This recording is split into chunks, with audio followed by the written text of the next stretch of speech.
Well, the time has finally come for me to use my favorite tool. Getting ready to pack this tire full of dirt. First thing I gotta do is I gotta get a sheet of cardboard and line the bottom of the hole.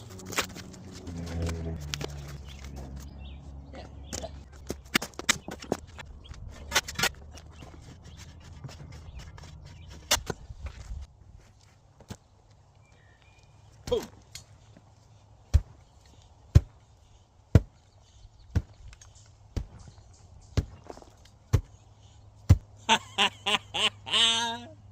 Ah!